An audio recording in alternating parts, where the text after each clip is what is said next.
Scott, I am so pleased to welcome you back. I love what we're doing here, and I'm really excited to have met you. How are you doing today, Scott? I'm great, thank you. How are you, Jason? I am very well, and you and I have just started this new series together. I actually came up with an idea for kind of like a regular name for it.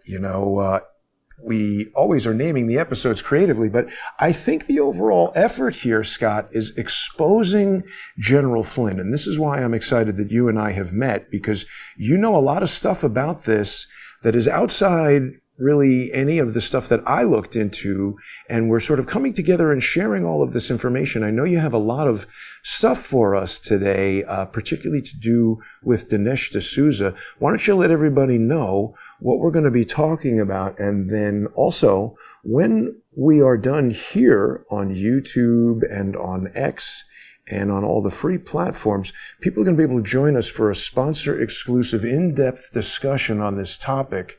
And people can join us by sponsoring you, Scott, on www.biggertruthmedia.com.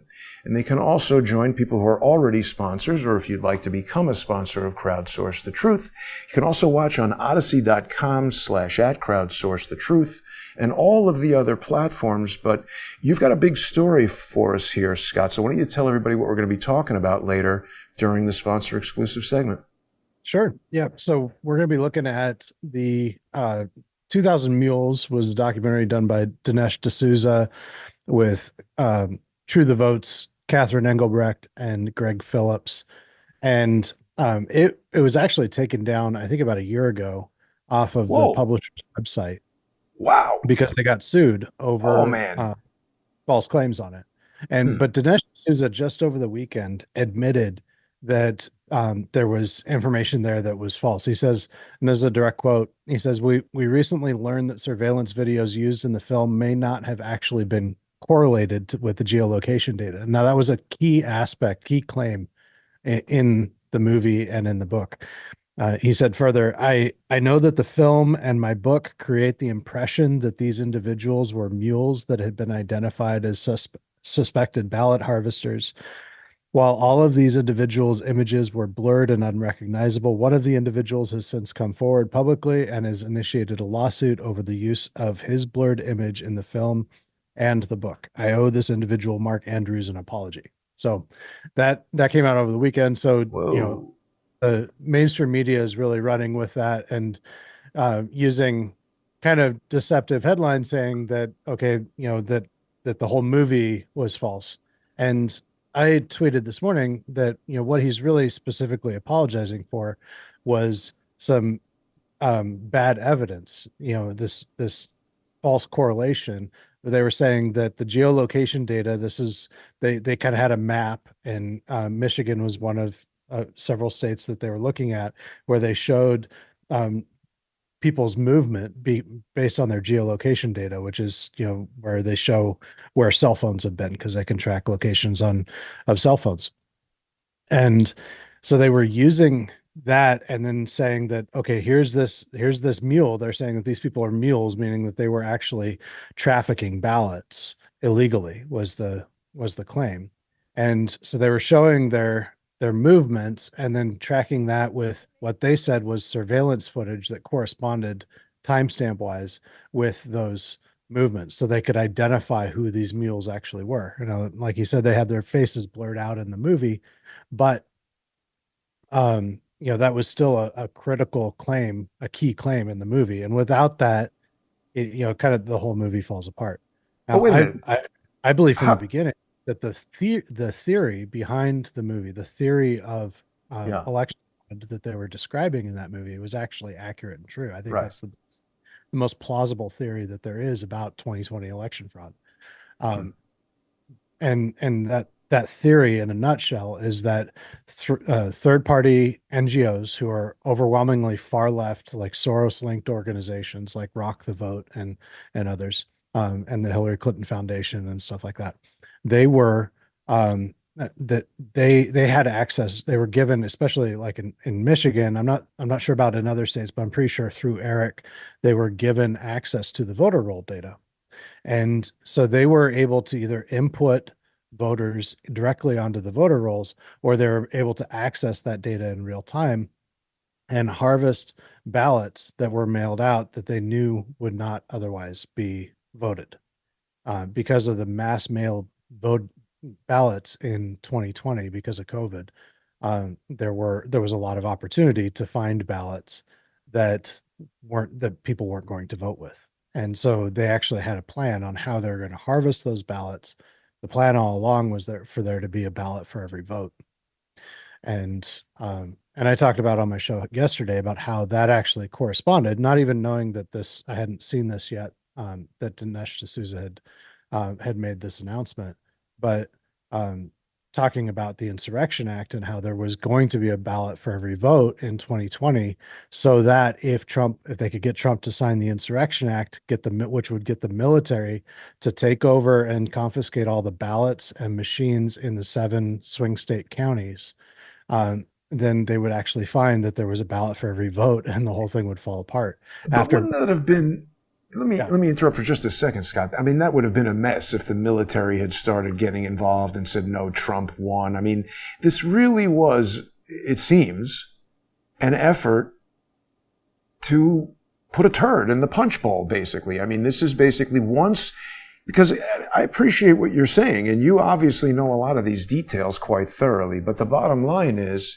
99.9% of everyone is going to look at the cover of the New York Times and see Dinesh D'Souza admit that this important and key piece of evidence in his movie was false, and that's it. The whole thing gets flushed down the toilet. So the focus, in my mind, the most beneficial thing for you and I to explore about this, I think, is how did that information get to Dinesh D'Souza? And was True the Vote actually being true? I mean, what I've observed, Scott, just in my own journey through independent journalism and this world of social media, is that it seems that the number one go-to play for these evil people who want to thwart you or me or Donald Trump or Dinesh D'Souza, it's infiltration, it's deception. They never come at you head on because they are lying, deceptive, duplicitous, disgusting individuals. And they like to infiltrate and get very close to you. And people have a very difficult time understanding this because even when you and I talk about Michael Flynn, we get a lot of pushback from people who don't know you, don't know me, haven't seen these facts. It's actually got nothing to do with knowing you or me. It's just the facts. People who haven't seen the facts but personally like Flynn or what Flynn purports to stand for, they just immediately object to us criticizing him. I saw comments from our last show saying, why isn't Scott investigating Democrat NGOs? And I'm not going to answer for you, but the answer for me is, I don't go investigating people that I dislike. I initially liked Michael Flynn, supported Michael Flynn financially. You and I have discussed this. So tell us, Scott, what you have found and what you believe. Was there somebody who was responsible for deliberately getting this information to Dinesh D'Souza to make sure that a major component of his film would be so flawed that he'd have to admit that it was false? Yeah, I think that, there's a lot that indicates that. Wait, we lost your level there. Can you hear me now? Is this better? Yeah. Yeah, so there's a lot that indicates that Greg Phillips had something to do with that. I mean, he was presented in the movie as being the expert and the source of the geolocation data and the one that was reviewing all of the surveillance footage. I mean, he was really presented in the movie as the source for this information. And you can't find that movie anymore. So I never bought a copy of it. I don't have the DVD. But it's not available on their publisher's website anymore. So you might be able to find used copies on Amazon or something, but they stopped selling it about a year ago because there were multiple threats of lawsuits that came forward. So how did Dinesh D'Souza do this? I thought he's a pretty responsible guy. I don't know him at all, really. I mean, what's with all these people? Is Dinesh fooling us? An idiot? What's going on? I don't think that Dinesh is an idiot. I think he's a pretty smart guy. I think so too. And we've seen a lot of pretty smart people being fooled by bad actors, and the bad actors that you say they're evil, but they don't come across as being that way. They don't, they come across as being very genuine, very warm and kind people. And, I've heard that from people so many times. Oh, I've met General Flynn. He's the nicest guy. There's no way that there's, Well, I mean, if he okay. came at you being evil, you'd be like, don't go near that guy. Yeah, That's how infiltration works. exactly. He'd be a really bad intelligence operator if he came across as being mean. But Yeah. if nobody liked him, Well, and um, Tanya says common denominator equals Flynn. That's obviously true. A lot of people maybe have been, or maybe not yet, noticing that I've been silent the past few days on X. I got dinged by another Flynn operative, I believe, Mindy. I don't want to talk about her on this show, but people are saying that this is a deep network, and I agree. yeah, yeah, and that is, it's a deep network in the sense of this network of podcasters, but it goes beyond podcasters. I mean, there's people within various levels of the government. There's there really are it is it's a deep and expansive network. And Flynn, it's we call it it's often called the Flynn network because he's kind of a figurehead. I don't know if he's even the central figurehead. Maybe we make him that by calling it the Flynn network, but he certainly is one. No, someone's put him up to doing this. He's far too stupid to mastermind anything. Any of these criminal people are going to have an apparatchik, a front person. I mean, we've just seen with Hunter Biden, he's the apparatchik for Joe Biden. And by pardoning him, this is outrageous. I don't want to get off topic, but this is the same thing that's happening. Flynn is a front for someone, maybe McChrystal. McChrystal's a front for somebody else. But what has Greg Phillips said about any of this? Has he? No, I don't think he's made any comments, at least not that I've seen since this weekend, since Dinesh's comments. But there are a lot of this isn't an isolated incident for Greg Phillips. Going back even to 2017, when he tweeted that there were 3 million illegal immigrants who voted in the 2016 election. And Flynn actually got that information to Trump, is what I was told. And so Trump then tweeted about it saying, hey, look, there are 3 million illegal immigrants voting and I still won. Aren't I great? Wow. And so the reporters wanted to know, where did you get this information? And it came from Greg Phillips, and then they tracked him down and he just fed. There was so much BS that he put out over that, but ultimately says, "Oh, I'm working on a big in-depth report. It's going to take me several months, so you're going to have to come back later." And of course, now, wait a minute. Materialized. Have you seen this? I mean, this is Wikipedia, which again, maybe it's not correct, but generally things posted here are sort of like publicly agreed upon mainstream information. This is saying that Phillips has faced allegations of ethical misconduct and cronyism, including abusing his previous positions in government in both Mississippi and Texas for personal financial gain.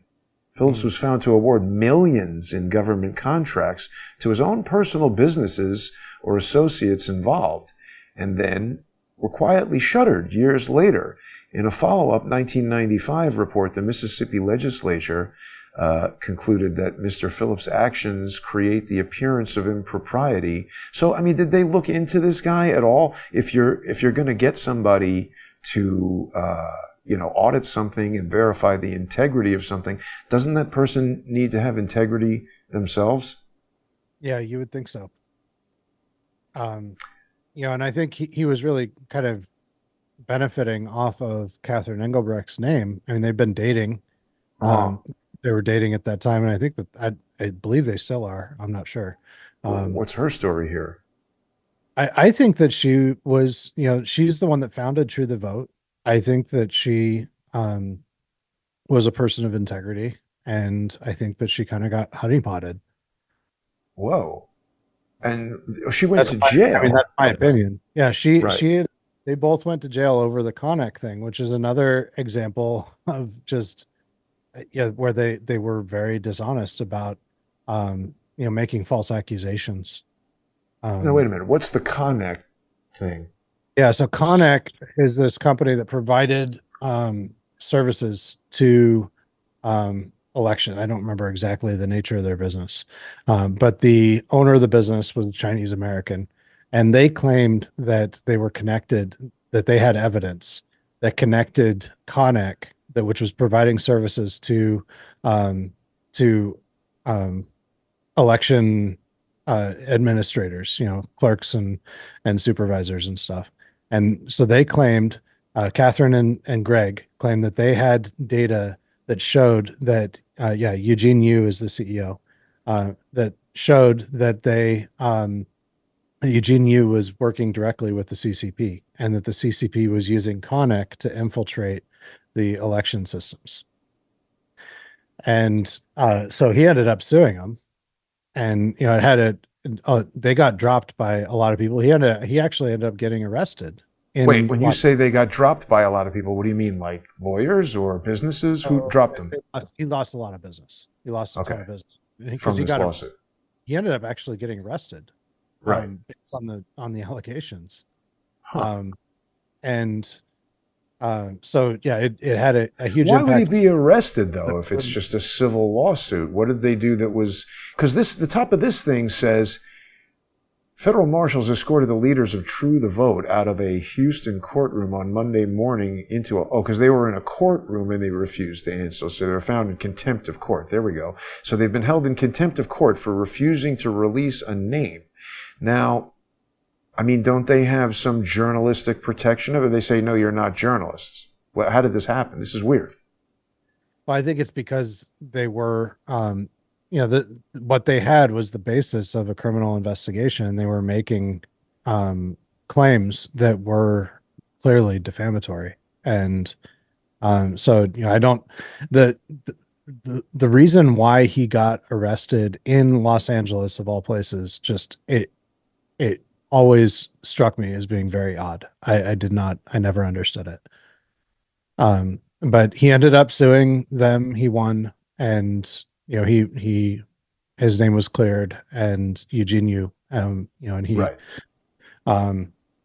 so he was vindicated in the end. But it cost him millions of dollars in legal fees, and Wow. and not not everybody can do that. Yeah, see, that's more lawfare, though, isn't it, Scott? I mean, this is crazy. So wait a second. So they were arrested in Los Angeles, but that's not the contempt of court, is it? No, this is Eugene Yu that was arrested in Los Angeles. What was he arrested for? For the claims that these guys made? Holy cow. That was what I understood. Yeah. So, and I didn't, I didn't go Wow. super Holy deep in cow. Wow. See, you're deep on this. I didn't know about any of this. And here we go. Here's a New York Times story about it from not that long ago. LA County to pay $5 million to election executive wrongly charged with data breach. Eugene Yu, the owner of an election software company, was arrested in 2022 on charges of breaching election data. Those charges were dropped weeks later. Wow. Holy cow. So, I mean, see, this is interesting, Scott, because this guy, he's just running a software company. He's got nothing to do with this. And they just select some company that logically fits into their story and target this guy. Is that how that works? it is absolutely bizarre. In some ways, I mean, the only ones that it really served was, I don't know. It was, I don't want to speculate too much. Who do you think it served in your opinion? I'd like to know. Well, when they were arrested, it served Greg Phillips and Catherine Engelbrecht and when you was arrested, or when you was arrested. When Yeah. you was arrested, that Right. it really served that whole, the election fraud believers, and the people that believe that it was machine fraud, and that that it They really thought we're taking it home right here. They've got the guy and everything's coming in now. it convinced a lot of people that China had hacked into our elections, and Wow. Wow. they're even arresting this guy in Los Angeles. And this was I forget the name of the prosecutor there, but he's there's a lot of allegations of corruption against that prosecutor. what is it? Garcetti? No, Gascon. Yeah, I think it was Gascon. Yeah. Yeah. Garcetti was the mayor. This is unbelievable. So, there's a lot of weird stuff that goes on with the LAPD. I don't know if you followed this P. Diddy lawsuit, but the one that sort of preceded his arrest was talking about an incident that occurred in a recording studio where either Diddy or his son Justin shot this dude that they were fighting with in the bathroom, came out of the bathroom and said, go drag that guy into the parking lot. LAPD came. The photos of the bloody bathroom are in the lawsuit. Testimony from the producer says they shot him and dragged him outside. But the LAPD, you couldn't be in this bathroom and not realize that somebody was shot there and dragged out. But the LAPD, the official story is Diddy did nothing and this guy was shot in the parking lot. So I don't know who or what influences the LAPD to do things that maybe they shouldn't do. But it's interesting that this guy gets arrested in a way that benefits this Flynn network. I don't know. Well, we've got a lot more to discuss about this, Scott, because I want to know, I want to know more about Greg Phillips. We're going to look into True the Vote and all that, but we've only got another 2 or 3 minutes here before we begin our discussion. In the sponsor exclusive segment, people are going to be able to join us on biggertruthmedia.com. That's your Substack page. I definitely encourage people to check that out. You got a ton of articles all over there and videos. You're doing podcasts all the time. And our news show, people should definitely check that out and subscribe to Scott on Substack. You can also join us for that sponsor exclusive segment on all the Crowdsource the Truth channels. So what is the next thing that you see happening? Can you communicate with Catherine or Greg? Do we know what they say about any of this? Are they going to go to jail? I'll reach out to them. Yeah, I haven't had much luck with people within the Flynn network responding to me in an informational way. So, the other thing I want to talk to you about when we go, sorry?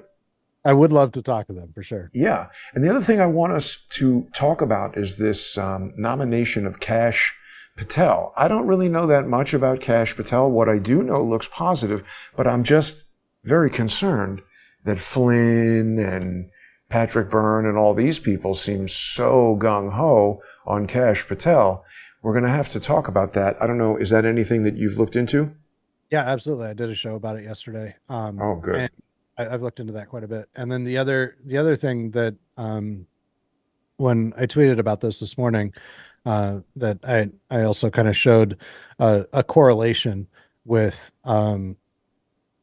Flynn's ASOG group and showing talking about Jim Penrose, who was a former cybersecurity head of cybersecurity for the NSA, who was working with Flynn's Allied Special Operations Group after the 2020 election. And I've got a story to share with you, from Raw Story at that time where that we can talk about, where Andrew Kloster, who was one of Trump's attorneys, actually called Stacey Burke trying to get her to sign an affidavit attesting that Jim Penrose had nothing to do with her situation, which was false. And so she didn't sign it. And so then she ended up going to Raw Story and they printed a story about that. So, wow. So we can talk about that and how that kind of relates to all of this. That's amazing. The deception that goes on, it's just literally sickening, Scott, but we're going to be back in just a few minutes. Stay with us, everybody. We've got a lot to discuss. So join us either on biggertruthmedia.com, odyssey.com/@crowdsourcethetruth, crowdsourcethetruth.substack.com, or subscribestar.com, or patreon.com/crowdsourcethetruth. We'll be right back.